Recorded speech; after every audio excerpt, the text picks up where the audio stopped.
Au nom du Père, au nom du Fils, au nom du Saint-Esprit. Amen.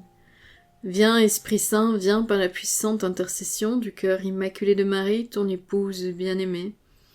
Viens, Esprit Saint, viens par la puissante intercession du cœur immaculé de Marie, ton épouse bien-aimée.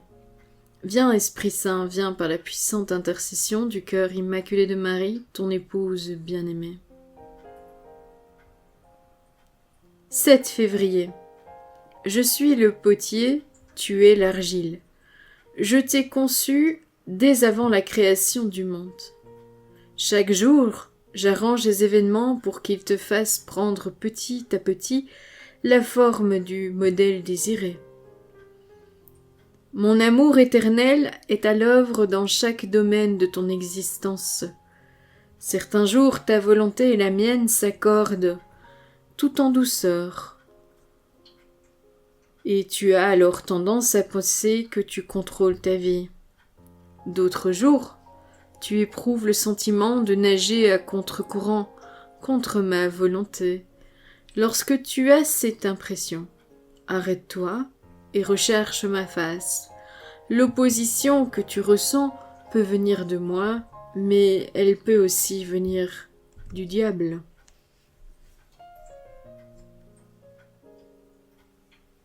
Fais-moi part de ce que tu vis, laisse mon esprit te guider dans les eaux troubles, tout en évoluant dans les turbulences du courant avec moi.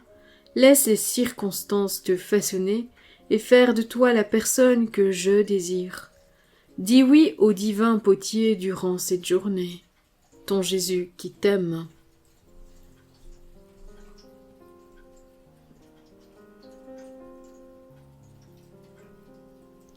Du livre d'Isaïe au chapitre 64, le verset 7. Mais maintenant, Seigneur, c'est toi notre Père, nous sommes l'argile, c'est toi qui nous façonnes.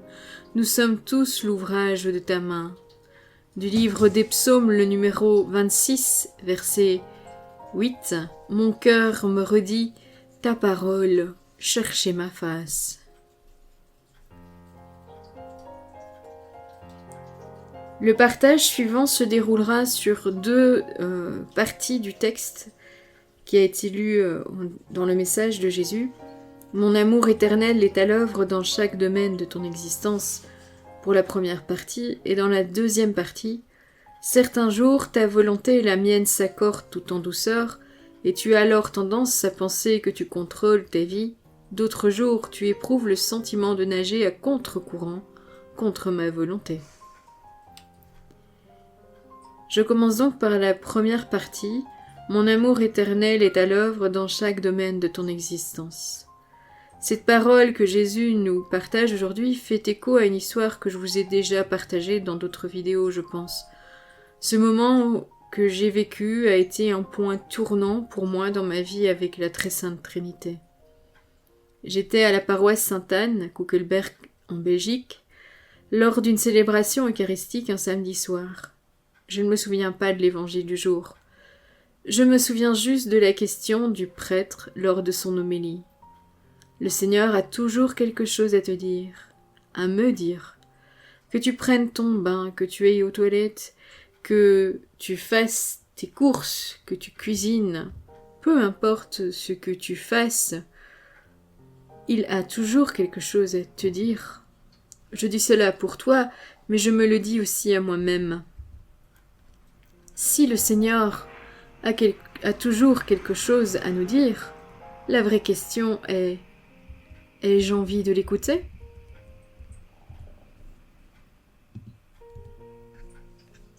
Cette question m'a profondément interpellée. Sophie, as-tu envie d'écouter le Seigneur ?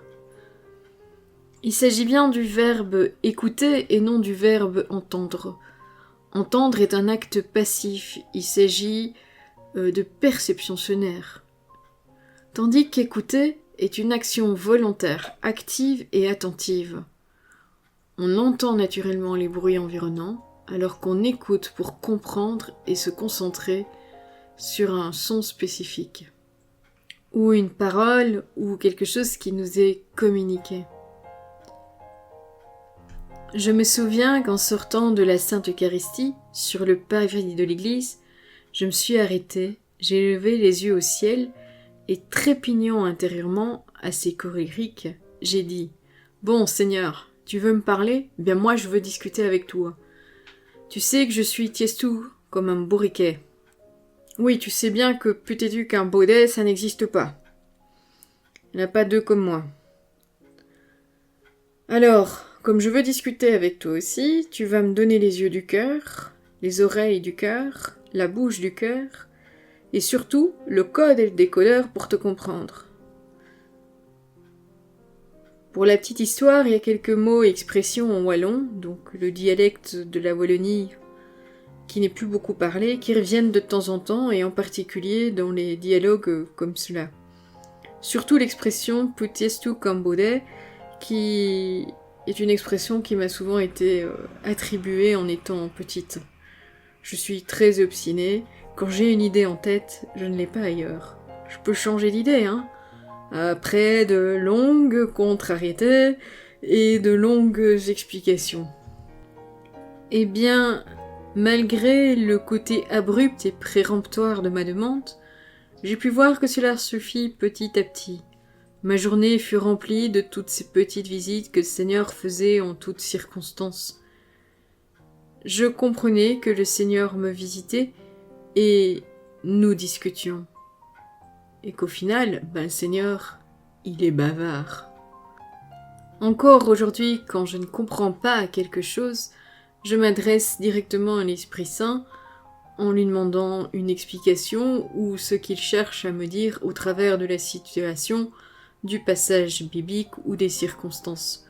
Je songe encore à ce mur à l'arrière de la maison qui s'imprègne d'eau sans cesse et qui, au final, m'a amené à prier pour les familles avec la neuvaine irrésistible au Sacré-Cœur de Jésus du Padre Pio. Vous pouvez retrouver l'explication un peu plus longue de cette histoire dans la neuvaine irrésistible au Sacré-Cœur de Jésus avec le Padre Pio. Ma question est souvent bon, Saint-Esprit, ce truc-là, j'ai pas compris. Tu m'expliques ce que ça veut dire ? Elle n'a absolument rien de très formel ou de très bien formulé, parce qu'en fait, je pose la question sur le fait, rapidement, et souvent j'oublie la question. Mais j'en ai la réponse dans les heures qui suivent, dans les jours qui suivent, dans les mois qui suivent. Une fois la question posée, la connaissance de la réponse ne dépend pas de moi, mais de ce que le Seigneur veut bien me révéler, ou ce dont j'ai besoin de réellement comprendre. Je ne m'occupe plus de la question, et au moment où j'ai la réponse, me revient souvent en mémoire cette question posée parfois quelques mois plus tôt. Je l'affirme, le souvenir de cette question, posée bien souvent quelques mois plus tôt, c'est une grâce de l'Esprit Saint. Je me souviens pas toujours des mots exacts de ma question, plus du sens des circonstances, des émotions aussi qui m'ont traversée, puisque c'est souvent lié à une incompréhension, ou bien à une inquiétude, ou bien peu importe. Mais en tout cas, me revient très clairement le sens. C'est essentiellement le sens qui est important. Le sens de ma question me revient avec une clarté que je ne peux expliquer que par l'action de l'Esprit Saint. Il n'y a pas toujours les mêmes mots qui me reviennent en mémoire là où la question a été reformulée, puisque, je vous ai dit, je suis plutôt abrupte dans mes questions. Bien souvent, c'est Saint-Esprit, j'ai pas compris ce passage-là, tu me réexpliques, donc c'est pas non plus très élaboré. Me souvenir de la question n'est pas très compliqué non plus parfois. Il y a donc un mélange un peu de tout ça qui fait que la clarté avec laquelle la question me revient, c'est peut-être dû à la simplicité, mais c'est surtout, je pense, à l'Esprit Saint. Une amie me partageait que dans son dialogue avec le Seigneur, il lui arrivait de bien souvent de connecter des événements ensemble là où elle n'aurait jamais vu un fil rouge.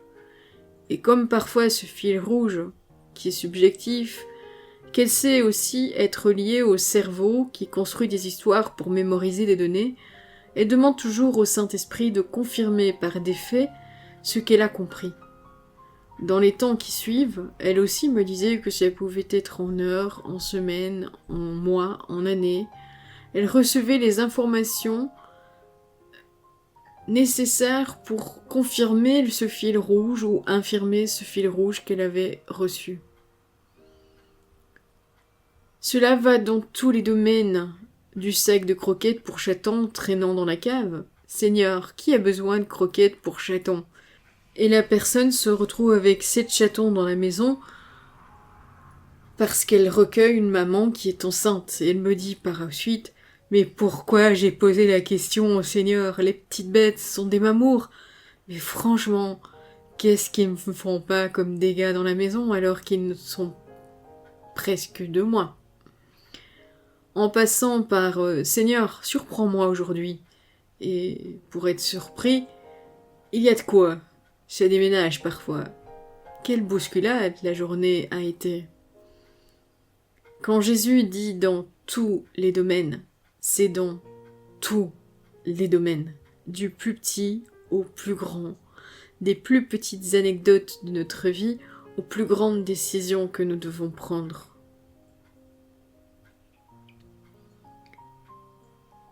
La suite du partage est basée sur une réflexion qui n'est pas de moi cette fois. Je vous le partage en prenant des extraits de la retraite qui a eu lieu à Banneux en juillet 2025 avec la mère Gabrielle Marie du couvent des Bénédictines de la Divine Volonté et le père Gabriel Marie Tchoning à propos des écrits de Luisa Picaretta qui sont intitulés Le Livre du Ciel, 36 tomes, et des 24 heures de la Passion, ainsi que de la Reine du Ciel dans le royaume de la Divine Volonté. La phrase du message qui m'a fait songer à ces extraits est celle-ci. « Certains jours, ta volonté et la mienne s'accordent tout en douceur. » C'est le surtout, ta volonté et la mienne s'accordent tout en douceur.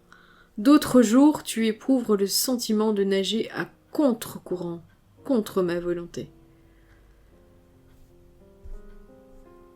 Dans la retraite à Banneux, nous avons vu plusieurs extraits du Livre du Ciel où Mère Gabrielle Marie nous a donné quelques informations supplémentaires. Le premier extrait qui a été vu et que je vous partage, ce n'est pas le premier extrait de la retraite parce qu'il y a eu d'autres extraits avant.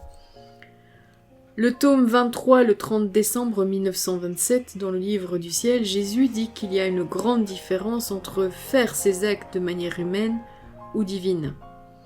De manière humaine, nous pouvons faire beaucoup d'actes et d'œuvres, mais cela reste juste enfermé dans une manière humaine. Ce n'est pas grand-chose, car c'est juste humain. Le caractère humain accomplit des actes et des œuvres en grand nombre. Mais la créature reste toujours encerclée dans ces actes qui semblent ne pas avoir de lumière pour se propager et se diffuser partout. Ils n'ont pas de pieds pour se déplacer et restent là où ils sont faits. Et quoi que puisse faire la créature, ces actes sont comptés et restreints. C'est pourquoi le mode opératoire de l'être humain est si différent de celui de l'unité divine qui opère en elle. Plus nous avançons dans les actes, donc plus nous faisons nos actes dans la divine volonté, plus ces actes perdent leur caractère humain et plus notre volonté est unie à sa volonté, la volonté de Dieu. Et les deux volontés deviennent qu'une seule. Ça provoque des conflits, ça provoque la croix quand les deux volontés s'opposent l'une à l'autre, comme parfois dans les couples pour un mari et une femme. Mais lorsqu'ils sont davantage unis, toujours par exemple pour le mari et la femme, il y a plus de paix. Donc quand notre volonté et la volonté divine ne sont plus opposées, elles sont parallèles, elles ne forment plus une croix. Et plus vous faites vos actes et plus les choses auxquelles vous étiez attachés vont vous paraître futiles, vous allez vous en détacher. Dieu n'a pas des hauts et des bas, il est constant. Il est constant dans ce qu'il fait. En plus, et plus on fait nos actes dans sa volonté, et plus on devient constant. On ne scie plus entre le haut et le bas, on reste en paix, quoi qu'il advienne, et on réalise que tout ce qui nous arrive dans la vie vient directement des mains de Dieu et est pour notre bien. Ça, c'est le premier extrait de la retraite de Mère Gabrielle Marie. J'ai trouvé intéressant de vous partager l'extrait car ce que Jésus nous partage dans son message aujourd'hui est essentiel pour comprendre pourquoi la croix est insoutenable lorsque nous nous rebellons et pourquoi, en se résignant, nous vivons toujours la souffrance que nous avions dans l'épreuve, mais cela ne nous est plus aussi difficile, cela nous devient moins pénible. La croix liée à l'opposition entre notre volonté et celle de Dieu disparaît, ce qui nous soulage énormément en fait. Dans un autre extrait du livre du ciel, et qui a été repris par Mère Gabrielle Marie, Jésus nous parle ainsi dans le tome 9 du 20 novembre 1909. Celui qui considère la croix d'un point de vue humain la trouve boueuse et par conséquence lourde et amère. En revanche, celui qui considère la croix d'un point de vue divin la trouve pleine de lumière, légère et douce. Mère Gabrielle Marie nous dit plus loin, dans les Écritures, il est dit « Louez le Seigneur et remerciez-le de toutes les souffrances ». Beaucoup de miracles arrivent lorsque vous louez le Seigneur et que vous le remerciez, et le démon fuit parce qu'il déteste que vous louez le Seigneur. Je vous rappelle, ou je vous partage ici, que lorsque on loue, l'esprit de dépression ne sait pas rester, parce que le cerveau ne sait pas et louer et être dépressif en même temps, par exemple. Donc, pour toutes les croix que vous vivez, vous pouvez remercier et louer le Seigneur. D'ailleurs, que tout esprit loue le Seigneur, qui est un verset biblique d'un psaume, est un très bon verset d'exorcisme, pour continuer la parenthèse de tout à l'heure. Donc, Mère Gabrielle Marie continue en donnant son propre témoignage ici. Quand ma maman était en train de mourir d'un cancer, j'ai prié le Seigneur de la garder en vie. Puis, j'ai lu qu'il fallait le louer et le remercier. Alors je l'ai remercié pour ce cancer et il lui a donné la force de traverser ses souffrances. Ensuite, j'ai été inondée de joie parce que j'ai compris que le Seigneur allait la rappeler et que c'était sa volonté. Mère Gabrielle Marie nous partage une histoire qu'elle a lue. Je me rappelle d'avoir lu une histoire d'une dame qui vivait avec son mari dans une base militaire. Elle était contrariée parce que son mari allait devoir quitter cette base pour être sur des lieux de combat très loin, et elle était très bouleversée de la situation. Étant orpheline, elle n'avait pas d'autre famille. Et donc elle a eu ce conseil d'un prêtre qui lui a dit « Mais louez le Seigneur et remerciez-le parce que votre mari doit partir. » Elle a répondu « Mais c'est complètement hypocrite parce que ce n'est pas ce que je sens dans mon cœur. » Et il lui a dit « Peu importe. Faites-le quand même. » Alors elle a loué le Seigneur et l'a remercié pour le départ de son mari. Elle est revenue à l'église après 2 semaines pour dire qu'elle se sentait toujours pareille et que rien n'avait changé et qu'elle se sentait mal. Un jour, elle se trouvait dans une salle. Il y avait un autre homme près d'elle qui attendait aussi et il a commencé à lui parler.